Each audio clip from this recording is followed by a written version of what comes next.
今天要来跟大家聊一聊我最爱的动漫之一哆啦 A 梦。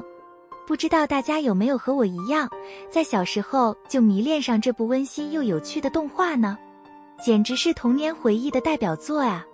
首先，我们先来说一说哆啦 A 梦里面的主角们吧。大家肯定都听说过小叮当和哆啦 A 梦吧？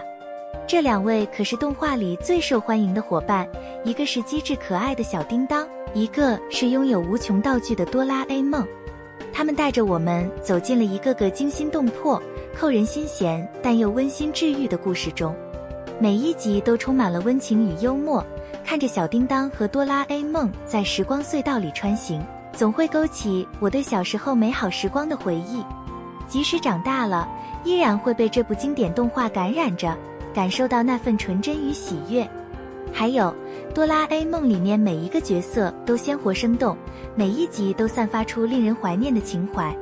无论是大雄、静香、胖虎还是小夫，每个角色都有着自己独特的个性和魅力。他们之间的羁绊和友情更让这部动画增添了几分厚重的情感色彩。除了精彩纷呈的剧情以外，哆啦 A 梦还有很多经典配乐和插曲，每次听到那熟悉的旋律，都会勾起我心底深处对这部动画无尽的热爱。如果你也像我一样对哆啦 A 梦充满了感情，不妨在评论区留言和我分享你最喜欢的角色或者片段吧。让我们一起以问答的形式怀念童年时光中那段温馨而美好的记忆吧。哆啦 A 梦中，大雄最喜欢的动物是什么？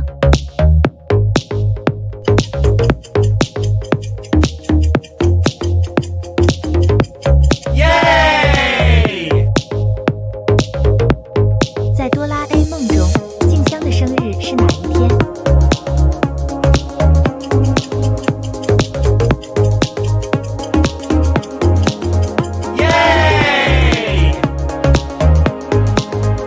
哆啦 A 梦中，大雄的房间里有多少本漫画书？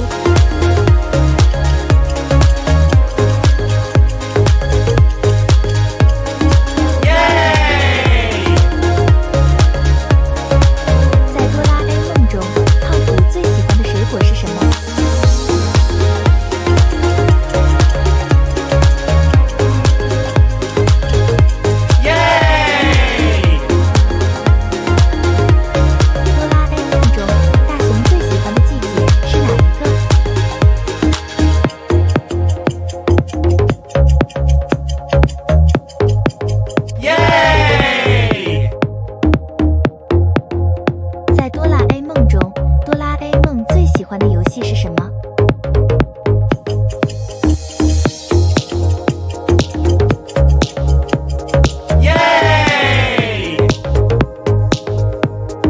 哆啦 A 梦中，静香的房间里有什么特别的摆设？